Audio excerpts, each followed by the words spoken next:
Well, I think Thursdays are always pretty upbeat, especially when it comes to the first game of the year, as you start to, there's finally that almost sense of relief, like we get to go play the game. And we had some pretty cool news this morning. We were able to, some walk-ons were able to earn some scholarships this morning in the team meeting. George Katrib was able to get another year of scholarship, which was great for him.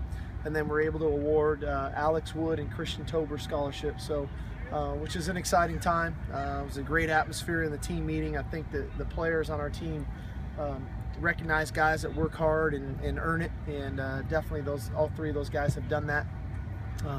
It's always a hard part because every guy on our team is working hard right now. And I wish I could do it for everybody, but those three guys we felt like were the most deserving and in position to really contribute on our football team this fall and Saturday night for that matter. So that was exciting. I thought the guys were very focused today. Really dialed into the details of what we're trying to get accomplished Saturday night. I like the mentality of this team. They're able to relax when it's time to relax, and they're able to lock in when it's time to lock in. And I think that, in my opinion, that's a sign of a mature football team, and I think a sign of a good football team down the road as we continue to grow. So with that, did you just tell them at the end of practice or before? No, we told them in the team meeting. Told them at the team meeting. Okay. A couple guys, injuries I was wondering about. Akili Ross, is he going to be able to play? And also we saw Jordan Austin out here with crutches yesterday. Yeah, Akili Ross will not be able to play yet. He's still non-contact with the shoulder injury.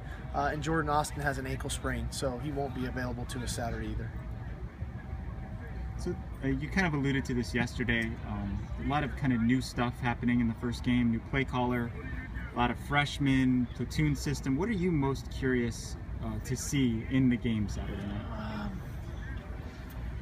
don't know if curious is the right word to use. I would probably, what am I anticipating the most? I'm anticipating watching our team play, because I really think we're really focused right now. And yeah, Clay's going to be calling the majority of the plays. Yeah, Clay's on the field now. Yeah, Justin's going to the box to call the game from the box. Yeah, we've got a bunch of new younger players, some freshmen playing. So yeah, we've made some adjustments as a staff, and yeah, we've incorporated new players. But at the end of the day, I think we're really well prepared. And so for me, I'm just anticipating the whole thing coming together, and then having to make those adjustments within the game. I mean, we're gonna have a different substitution pattern than we're a little bit used to, which is going to be new to us. We're going to find out about some players. We're going to have to fight through some adversity, like every football game, and then go from there. But I'm just anticipating the whole thing coming together. We've worked it so many different times in pieces along the way. We've obviously done our scrimmages, we've done our mock game. And now we really get to put it all together and see what the final product is looking like in week 1. So Justin Wilcox is going up the road. Yes. Can you kind of take us through how that decision was made? It's just we just felt like, for his eyes and how we operate defensively, obviously I'll be a little bit more involved defensively. I can help more on the field with the players. Justin's such a bright guy. He's been out in the box before. This isn't new to him. At Washington? Not in Washington, in previous places. I think Tennessee and Boise. So this isn't new to him. I think there's a real sense of confidence with the guys we have on the field to make the proper adjustments year 2 in the system. I think it'll allow him to have really good eyes in the box and have a good sense of comfort in calling the game. So you talk about a new substitution pattern, and it's going to happen different on defense from offense. How much, for example, are the position group coaches on defense all going to be responsible for their own substitutions? Yes. Yeah, the defensive position coaches will be responsible for their own substitution patterns. Really, but a lot of it's on the players, especially when you're going up against these up-tempo teams, that the players have to understand when the time is right to sub. And when the ball's an incomplete pass, when the opponent subs, which allows us the opportunity to sub, when the ball goes out of bounds on their sidelines, which is an automatic sub opportunity. So we have to be aware of those opportunities, and we have to take advantage of them to get all of our people on the field and get them their playing time and keep us fresh. And also it allows us a little bit to slow the opponent down in a sense by doing it that way. So that's predicated mostly on fatigue when those guys will come in and out? No, not necessarily. We have a set pattern of what we're going to utilize, of when our guys are going to sub as best we can. We're going to try to stick to that pattern as best we can. Sometimes we're supposed to sub and they run the ball and it's a gain of 2 on the far sideline. Our defensive line is not going to be able to sub at that time. So we just have to. We have a pattern that we're going to stick to as best we can within the framework as the game is going. With this, go ahead.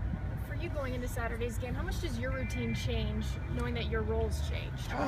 You know, my routine is a little bit different in that, you know, I'm still very involved offensively. You know, we've gone through the entire game plan numerous times with Clay and the offensive staff, so I feel really good about that. My knowledge of the game plan has allowed me to be really involved in special teams, which I think can help Coach Nansen, one, from a substitution standpoint when guys get injured and who's supposed to go in and not, from a scheme standpoint, what we're doing there, and then 3, being another set of eyes for Justin of how people are trying to attack us and utilizing, you know, my expertise on the offensive side of the ball to be able to tell him, hey, this is what's happening, this is what they're trying to do, and he can make the proper calls, you know, and we can utilize his expertise on the defensive side of the ball. Do you feel like it's like more work for you, less work for you? I don't know. That's probably a better question after. I'm always relatively fatigued after a game. You know, your mind is cranking. As a play caller, for sure, your mind is cranking. It's every, in our offense, it's every 12 to 15 seconds you're calling a play, and you're thinking ahead and you're working it. And you know, so I'll still be thinking that way. I don't think I'll ever lose that, you know, Lindsay. I mean, I'm always going to be thinking, what's Clay going to do? But I'm going to do my best not to butt in, especially on normal down situations. I'm definitely going to be very involved in, you know, telling him if we're going to go for it on 4th down or not, or if I want to take a shot, or hey, let's run it here a couple times in a row to get some momentum, or whatever that may be, and giving some philosophical thoughts. And then especially in the red zone, things of that nature, where I feel like I have a good feel and I've had a good feel in the past, but I have to allow Clay to get his feel. So I don't know exactly how it's going to, you know, how I'm going to feel when the game's done. But I do know I've worked all game the entire time as a head coach for the last 6 years. I'm going to work the entire game this year. It's just different assignments that I guess I'm giving myself than I've had in the past. So whether that means a bigger or lighter workload yet, I don't know. With all the little blurb for each of your scholarship guys, for Alex, for Christian, and for George. Yeah, I think one thing, I'll start with George Katrib.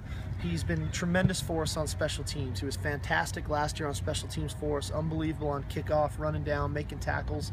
I think he starts on 3 special teams for us this year. He's a really good backup wide receiver for us that can really go in and play any position. As far as Christian Tober, just an unbelievable spring and fall camp that he's had. I mean, he's earned the respect of his teammates by the plays that he's made. He's got tremendous hands. He's got a great feel for the game. He's easily could go back and return punts or kickoffs, and he just has natural hands that way. So excited for him. And Alex Wood, you know, he came in a pinch last year when we went to Arizona, and you know, he got forced into action, really.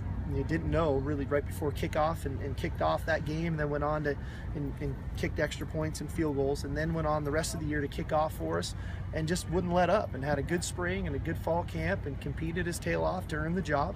And you know, I'm happy for him. I'm excited for him. With all the changes that you've made with guys going upstairs and downstairs, can you just tell us which coaches are in the booth during the games?